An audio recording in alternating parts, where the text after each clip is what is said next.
Well, greetings, Boise State fans. Welcome on in. This is the Bronco Nation News live report. We're getting ready to have Boise State Athletic Director Jeramiah Dickey join us in just a couple of minutes. Some big breaking news out of Boise State. Jack Sears is transferring from the Boise State football team. That news is up at bronconationnews.com. Subscribers got the email sent first to them before it was reported anywhere else. So head on over to bronconationnews.com if you haven't subscribed yet or if you haven't read the story.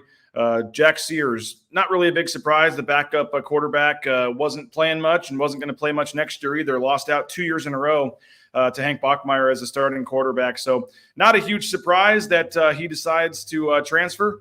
Talon Green will be the backup in the bowl game, and Talon Green can play in the bowl game because that'll be his fourth game, and you can play 4 games before you have to, and still redshirt and still have a count. So Jeramiah Dickey's getting ready to log onto his computer in just a second. So take this time to talk about the Sears news and to thank our sponsors that you see on the screen there, rowpaint.com, the official paint and coatings company of Boise State Athletics, Lithia Ford of Boise, Ridley's Family Markets, Bouscher Real Estate, United Commercial Insurance, the Blue and Orange Store, Boise Dentistry Company, and TSS Transportation Compliance Service. Thank you to all of our sponsors that have made this first couple of days of Bronco Nation News a success. It's just been an incredible start to what we've done here at Bronco Nation News, and so excited to get this thing off the ground and rolling. And it's going to be like interviews like this with Jeramiah Dickey coming up in a matter of moments here that are what you're going to get, with your subscription and with your support of this website. We had Leon Rice on the post-game show live last night talking about Boise State losing an overtime game to St. Louis. But the access, the insight, what we hope to provide here at Bronco Nation News is going to be pretty cool, and we're really excited about it, and it wouldn't be possible without all of our sponsors. So please support the sponsors you see on the screen. Please make sure you're following us on all the social media channels, Facebook, Twitter, Instagram, and YouTube as well. This is broadcasting live on those channels as well as live at bronconationnews.com as well. And I mentioned Jack Sears transferring from the Boise State football team, and not a surprise. Not a surprise at all that he has decided to transfer. And, I wonder where he'll end up. Fresno has an opening now. There's some other openings, some coaching changes going on. But 2 years in a row, when you lose out on the starting gig to Hank Bachmeier, not expecting, to get it again next year. He probably would not have won the job next year. They obviously like what they've seen from Talon Green, and he has come in and done a pretty nice job and is the backup in some of those games. So you go into next season with Hank Bachmeier as your starter and Talon Green as your backup quarterback. And next year there won't be any kind of leash on Talon Green. You won't have to only play him in 4 games to redshirt him. So it wouldn't shock me at all if you see Talon Green kind of get added into the offense next year in some packages and things like that as they kind of continue to work him in there.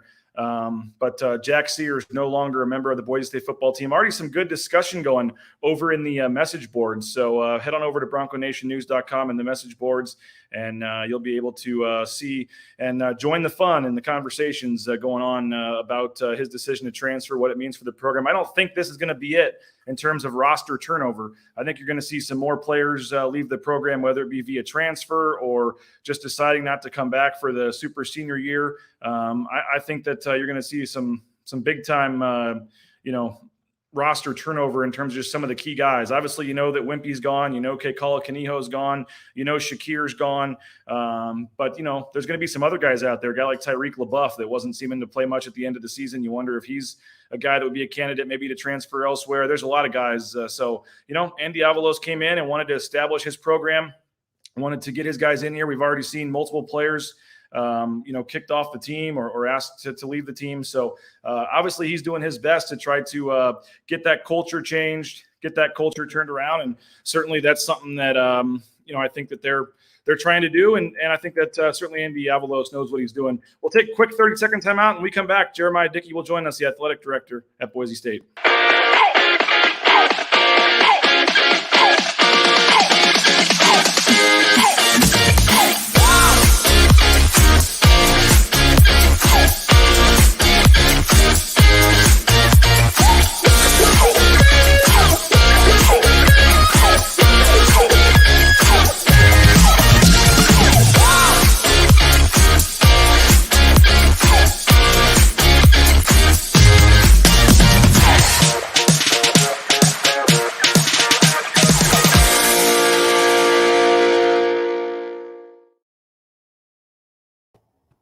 I said he would be here, and there he is, the athletic director at Boise State. Let's get the right background here. There we go. Folks didn't know who you are. Now they can see. Jeramiah, appreciate your time today, sir. Thanks for jumping on. How are you? I'm good, BJ, and congrats to you on this new chapter, man. I'm excited for you. I appreciate that, and yeah, it's been fun, and appreciate the support of Boise State and the access. This is something kind of new we're trying with a lot more of the live shows and access and things. So to this point, I haven't pissed off anybody enough to be told to back down, but I appreciate you guys, still credentialing me and still allowing me to try to do this. I think in this digital age of media, there's a lot of ways, as you say, to tell your story, and I think this is kind of a cool way. We had Sean Garris, the volleyball coach, on this morning, and I know you were just ready to see them off. I guess we can start there. Pretty cool for the volleyball team to be heading down to the NCAA tournament.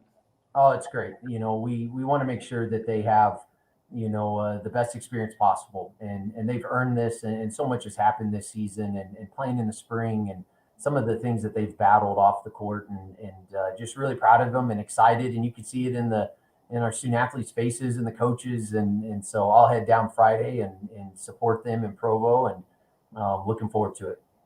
What I know you were at the basketball game last night, obviously a tough finish.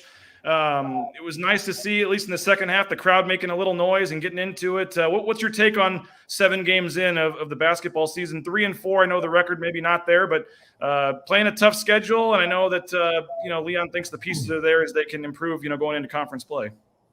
Yeah, I would agree. I think he's consistent with this process and what he's looking to do, and he very much had strategy around how he wanted to schedule, this year and best prepare us for conference and our ultimate goal and to make postseason. And so, there's things that Leon spoke to, and I'm not the coach, but I'm very supportive in what they're doing and very proud of those guys. And we have some great games and battled with some a top 25 team in St. Bonaventure, and I'm excited to see how this team bounces back, and they had their chance. We had our shots, and that's all you can ask for. I mean, we won. I believe we out rebounded them, won the turnover battle, points off turnovers, points in paint. All the things that you look at. That's what you want as a coach, and we'll get better. I think Leon said it last night. It's a lot of it's mental. The free throws and those guys are going to practice. You see them; they're working at it, and it's different in practice than it is in games. And we're going to continue to grind and find a way forward.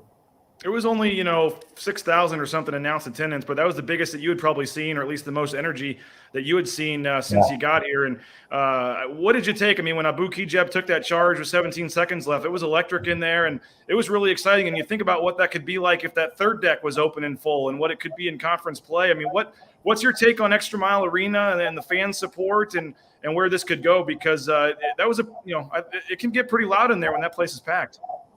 Oh, it can. We have a great facility. Obviously we've talked about, over the last 6 months, things that potentially we could do to enhance it. And I'm grateful for our students that are showing up and to have, all decks open, obviously that's the goal. Basketball's untapped. We have a good foundation and support group for basketball, and we need to grow it. And I think as you see us go through this year and into next, that's going to be one of the things that we concentrate on, utilizing the crowds that we have at Albertson Stadium and really cross-promoting for other sport programs, and not just men's and women's basketball, but volleyball and gymnastics. Our student athletes are working hard for Bronco Nation, and we have some great opportunity ahead, and we're going to continue to find a way, and continue to enhance and promote and to define that expectation. We got some fan questions we wanted to get to. I know you like interacting with the fans, but before that, switching to football, what do you make of Andy Avalos' first year? 7-5, kind of a weird year. Some big road wins, maybe some puzzling games at times. And what at 7-5 do you think? Do you make of the first regular season, which is now complete, of the Andy Avalos era?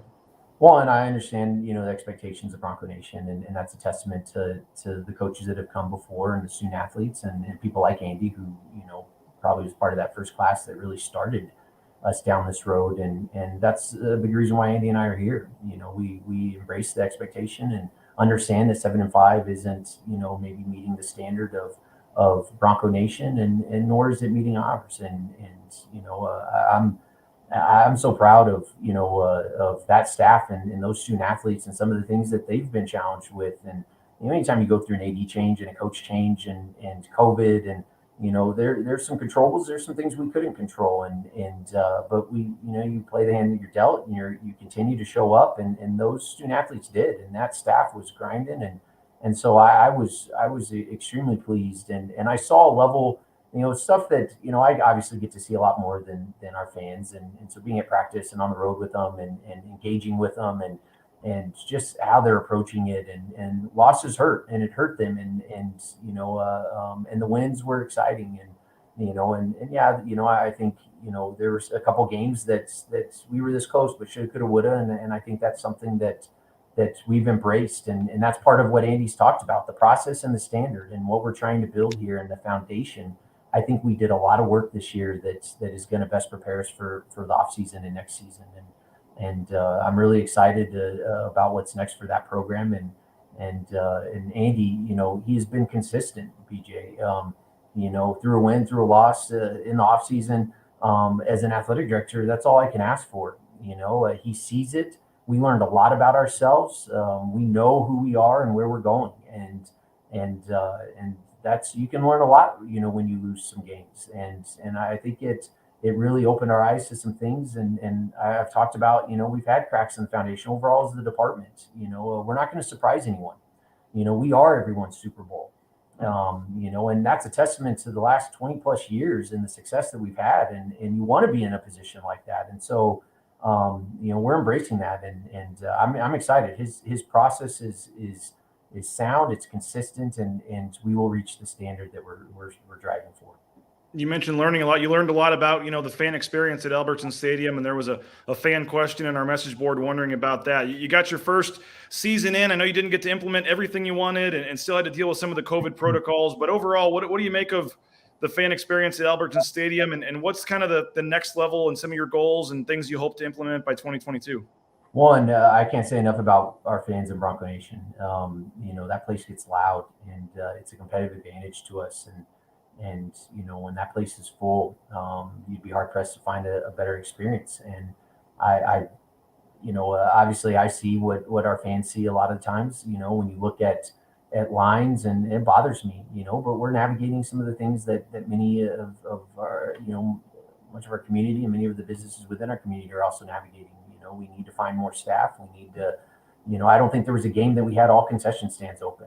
That's obviously not our standard, and we obviously see it. And the plan going in each game was to have them open. But when you don't have, staff show up, whether it's COVID or whatever the reason is, you have to pivot, and you have to find a way. And I'm really proud of our facilities and game ops team that were, they were able to do that, and we were able to implement some new things. We sent out a fan survey, and I don't want to continue to. I want to live in sanity. If we did something that didn't work, then we won't do it again. If we did something that the majority of our fan base thinks has value and something we could maybe elevate, then we're going to do that. And we're going to. I met with marketing today. They're doing a deep dive and an evaluation after the season, and how can we improve outside the stadium and pregame, and some of the things that we're looking at launching, kids clubs and kids zones and various tailgating opportunities, and I mean, there's so much that we can do, and yeah, COVID, it wasn't ideal, but it gave me good perspective and an understanding of what that experience is like, and I'm grateful for that, and our team who's already grinding and working on what's next for next season. I think it's a requirement. Any interview you do, we have to ask about stadium expansion or what's going on with the stadium. I know you're doing the big push with the revenue plan now, trying to add to the donor base and the BAA group. But tell our listeners, viewers about that and where that stands. And I know you mentioned the facilities deep dive or whatever you called it. The assessment was supposed to be done around now, I think. What is the status with that, and what might we see in terms of a filled-in end zone or another press box on the other side, or whatever you guys are looking at? I think holistically, I say because there's still a lot of conversations that need to take place, right? The first step was doing this assessment, so I and our team could have an understanding of what we currently have, how we can enhance them. or enhance that experience based off that, not just for our fans, but our student athletes, and really, provide an environment that we can continue to serve them at a high level. I've talked about having a Power Five mentality and the expectations that go along with that, and unrealistic expectations will produce epic results. And that's what I fully expect. We should have something, this month now, bowl season and holidays, and, there's some moving parts, and I'm not, we have a plan and a vision and a process. And so it may end up being January. I promise as soon as we have something final, we're going to share appropriately. And, but whether it's expanding the stadium, whether it's widening a concourse, I get a lot of emails on the bathrooms, and those are things that we're going to continue to look into and figure out what we can do better. And obviously the financial piece, which you mentioned, is a big part of this. One, we got to fill our stadium. We have 36,500 seats, give or take, and we have to have every seat full. It impacts recruiting. It impacts perception of the program. It impacts revenue generation. It impacts brand. It impacts what people are seeing, which ties into perception and brand on television. And so we have to have people in the stadium, and that's the call to action that I have for our team. We need to unite this community and get them behind the Broncos. And then I would love to create the heart of the operation, from a health and wellness, academics, mental health, all the support and the team behind the team, to create, a one-stop shop for our staff and student athletes, to best serve them. And, what people see are the expansion of the stadiums, and, but the reality is we use the stadium 6 times a year. I'm also concerned about what we're using every day of the year, and that's, what can we do inside the football space, and how do we, right now we're a little bit spread out. We have soccer and tennis and softball and track, and, how do we maybe bring some closer and truly create that Olympic style village, and that concept that we can go out and fundraise too. We have a lot of great people, and we've had some tremendous success this year, considering COVID, some, getting our team set. And but that's part of the method of the madness. We fill the stadium, that becomes our pipeline. That pipeline becomes then our membership. We're driving to 10,000 members. We need the support of our community, and every dollar is going to count, and all that is going to lead into what ultimately will be a capital campaign that will really define what the process is and the steps that we need to take to get there. And I truly believe the next 3 to 5 years will define who we are for the next 20. And I knew that coming in, and I've lived it now, and I've gotten to see it.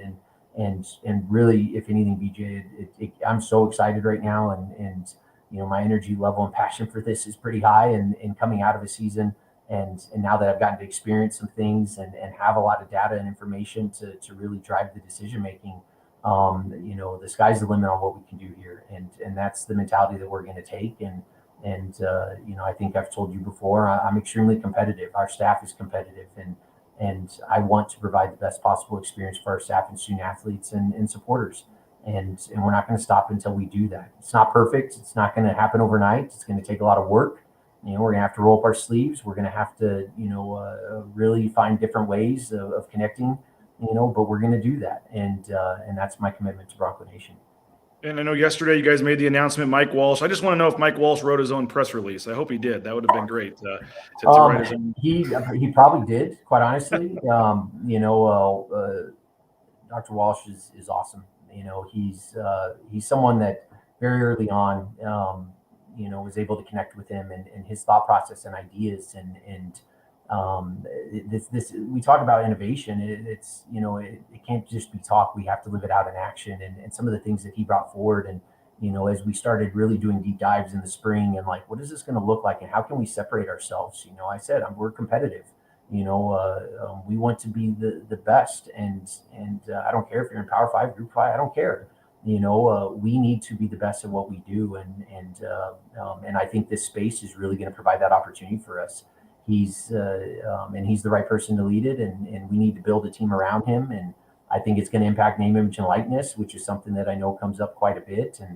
And so there's already a lot that as we look at our timeline of how we're rolling things out, that we're doing behind the scenes that will ultimately be communicated to our fans, and those that are supporting us, and hopefully they have faith in this process. I've seen it work, and I'm excited for it. You've been on social media and you've been very active, and there's good in that and there's bad in that, obviously. And whether it's Leon Rice What getting a little bad, bit DJ? of, I think it's awesome. yeah, there's, it's got to be a weird spot for you though. Tim Plow getting some heat for when the offense, doesn't do anything, and Leon Rice. I mean, how one fan asked a question where you answered a question in a previous interview about this or something, and maybe they thought your wording was kind of harsh. How do you look at criticism? And I know you do want to have a pulse on Bronco Nation, and you talk to donors and boosters, and they do have a say, but you also know that you got to be realistic about things, and fans get very passionate about things. How do you handle all that on social media? Well, one, it is difficult, and you experience this in your job. Things can be taken out of context in words. You only get so many characters to get a point across, and I put a lot of thought into what I tweet and how I tweet it, and because I don't, I think hopefully Bronco Nation knows who I am, and I'm extremely positive. I'm extremely competitive. I want to, sometimes I have to watch myself, and I'm grateful for people like Joe and Walsh and our team that stops me, because I may want to say something because I'm an emotional guy, and I sit on it and think it through it, and ultimately run some things by them, because I do believe that there are stories that aren't being told. There are things that are not being seen, nor should they be seen. I am around, I am connecting. I do know what that staff is doing and how hard they're working and how hard those student athletes are working. I see them in the locker room when they have tears in their eyes and they haven't necessarily met expectations. I see the tweets that fans go after student athletes. That's hard for me sometimes. I love that team. I love those coaches, and all of our student athletes. And kind of like, maybe in a weird way, like this father figure that you don't want anyone trashing your family, and these are people that I see the work, I see the challenges, I see what they're dealing with. I mean, sometimes we forget that they have class, they have families, they have some of them are married, some of them. I mean, there's so much more that goes into this. What everyone ends up seeing is restricted by however many characters we get on Twitter, and that's something that ties into telling our story. It ties into trying to take a different level of transparency with our fan base, and really making sure people understand. I never want to come across as attacking anyone, and I don't. I take a lot of things with a grain of salt. For every, I know social media is only a percentage of our fan base. I get a lot of texts and emails and calls, with a lot of positive remarks and comments, and I get some that are negative. And my job is to face it all, and to make sure I'm protecting and promoting, our staff and student athletes. And I see where we're going. I have belief in the process, and I know how bad these losses hurt. And I know, and I see it in their faces, and that gives me maybe a different perspective than what others, see. You talk about offense and defense and whatever else. I know how hard those coaches are working. I know, some of the hands that have been, dealt. I know where the cracks in the armor are. I know that we're not going to surprise people anymore.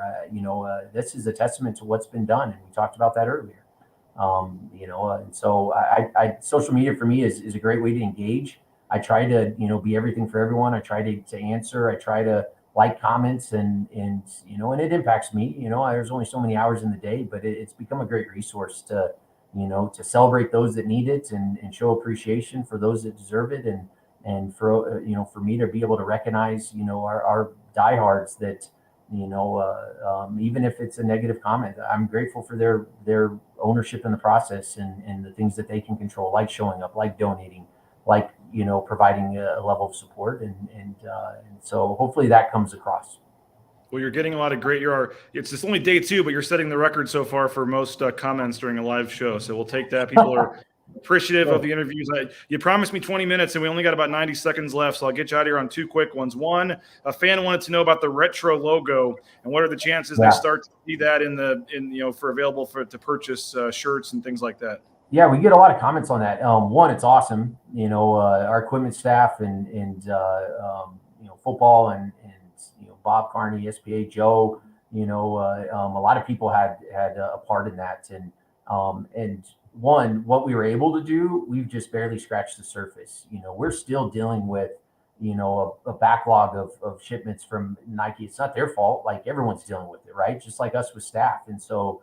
When you look at what our grand plan is and making sure that we're aligned with the Bronco shop and what is sold and how we can, get out in front of it and doing that in the off season. But sometimes you're 14, 18 months ahead of the cycle. And so it puts the onus on us to be very detail oriented and plan the work the plan. And we're going to do that. So I would expect to see more of that, not just in football, but other sport programs that we have. And I know our fans loved it, and we got a lot of great feedback nationally on it too. And so that doesn't hurt either. We want to continue to build the brand. We want to enhance everything that we're doing, and we're going to do that. Yeah, Daniel Saline, a lot of those people in the marketing department all deserve credit for Dom. It's Dom's birthday, by the way. Happy birthday. There you go. Dom, if he's listening. Spencer John, I think, was involved in that. There was a lot of people that were involved in that. So final thing. That's part of it. Like the team behind the team, like those guys, are doing such great work. And I need to help them. I need to find more resources to build those teams up. And because you're seeing what they're doing, a lot of times that may be one person. It's like, if you could have two, imagine what we could do. And so that's our mindset. And that's where we're going to take into the offseason and try to grow it. So final thing here, you're one of our first big guests. I'm hoping you can break some news for us on the show here to help kick us off here. I won't ask you which bowl game because you probably don't know, but can you give us like three and say you feel fairly confident that it's one of these three? Honestly, and I mean, you guys know me well enough. I'll be transparent. Right now, I think we have 5 Mountain West affiliated bowls, and outside of the LA, just because the champ will go there. I think everything's on the table. There's some dominoes that still need to fall. It's putting us in we're well ahead of it. We've had the meetings. Joel in football, who has done an unbelievable job, and so I feel prepared for what comes. But we're preparing for all right now because so much can happen with college football playoff and the Year 6 bowls, and so we got to see how those dominoes fall our way. And so is the Potato Bowl still in play? I know fans are saying Potato Bowl. What can you say about that? In the past, Boise State's like to have a trip. It's nothing against the Potato Bowl. Let the seniors play somewhere else. Is that still the case? Well, one, since you brought up Potato Bowl, I want to recognize Kevin. I just heard he was retiring, and I think Kevin's awesome. He's a great member of this community. He's a Bronco, and I'm really happy for him and excited for this next chapter, whatever that may be. Like I said, I think every option is on the table. Obviously, playing, and Kevin's been great about this, playing in your home stadium and at home, my priority going into this, and we just had a discussion about this yesterday. I want the best possible student athlete experience. They've earned it. It's hard to win and getting to a bowl, and I know what our expectations are, but that's something that should be celebrated for these kids and the hard work they've put into it. So I want the best possible experience. And, if that ends up, being here, if it ends up wherever it ends up being, we're going to embrace it and we're going to make sure that it's the best possible experience for that staff, their families, and those student athletes. Well, Jeremiah, I appreciate your time. I know you're a busy man, so appreciate it today and appreciate your support of me breaking out on a new venture here. And I'm looking forward to continuing to bring some unique content, hopefully, to Boise State Athletics. And like I said earlier, tell your guys' story. And I appreciate you for coming on. I know fans have appreciated it, and hopefully we can do it again sometime. BJ, can't thank you enough, man. And I'm like I said, I'm excited for you and your family, and look forward to doing this again soon. Go Broncos. Thank you, Jeremiah. There he is, Jeramiah Dickey, the athletic director at Boise State. Appreciate him for coming on, and great stuff from Jeremiah. Couldn't get the bowl game out of him. Sorry for that. Couldn't find out which bowl game it's going to be. But I don't get the sense it's going to be the Potato Bowl for folks that are wondering.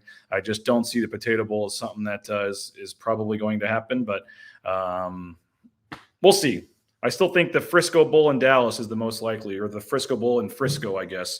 One of those bowls in the Dallas area. I think that makes sense. It's before Christmas. It's a recruiting area, and you can play a decent team down there. It's a decent time slot. So if I had to put my money on it right now, I would say probably somewhere down in the Dallas area. Maybe the Hawaii Bowl, but I don't see the Barstool Arizona Bowl. I don't see the New Mexico Bowl, and I really don't see the Potato Bowl. So I see the Hawaii Bowl or one of the bowls in Dallas right now, unless it's a bowl we're not even thinking about, like the Guaranteed Rate Bowl in Phoenix, which for me personally would be terrible. With the date, I think it's on the 28th. I don't think people want to miss Christmas and all that kind of stuff. So we'll keep our fingers crossed that it's a good bowl game. And again, if you got on late, the breaking news: Jack Sears transferring from the Boise State football team. The full news story is up at BroncoNationNews.com. Hopefully you're familiar with our new site here. This is day 2.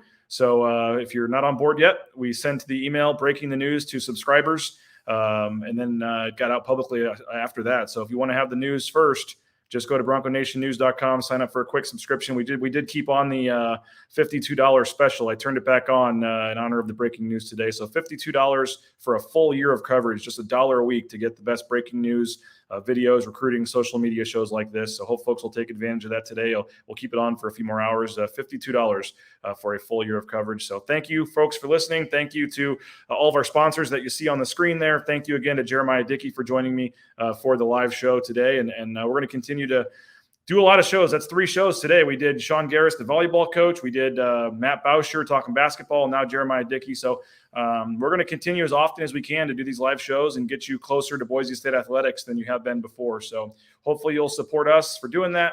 You'll check out the website, BroncoNationNews.com. Hopefully you'll thank the sponsors. And again, the breaking news: Jack Sears, no real surprise, probably wasn't going to play next year. Hank Bachmeier's already beaten him out 2 years in a row. But Jack Sears transferring from the Boise State football team. I did have a comment that someone had about Jack Sears. Let's see if I can find it real quick. Sorry, doing this on the fly. Got to give Jack credit for sticking it out as long as he did. Hope he lands a starting spot somewhere. Yeah, I mean, he gave it 2 shots, and both times he got beat out. So you can't really, blame him for that. He's got 1 year left, and you would assume he wants to try to go somewhere and play. And again, really hard to blame him for that. So Jack Sears, no longer a member of the Boise State football team. Talon Green will be your backup quarterback in the bowl game, and Talon Green can indeed play in that game. It'll be his 4th game, so he will not have to redshirt there with that. So appreciate all of you guys for checking this out. Check out the website. Check out the message boards. Hopefully you'll join. A lot of good discussion going over there on the forums at BroncoNationNews.com. And this has been a lot of fun, and we'll keep it rolling. Stay tuned to the social media channels. Stay tuned to the website for more. This is BroncoNationNews.com. BJ Rains. That was Jeramiah Dickey. We appreciate him a lot, and we appreciate you, and we'll talk to you later.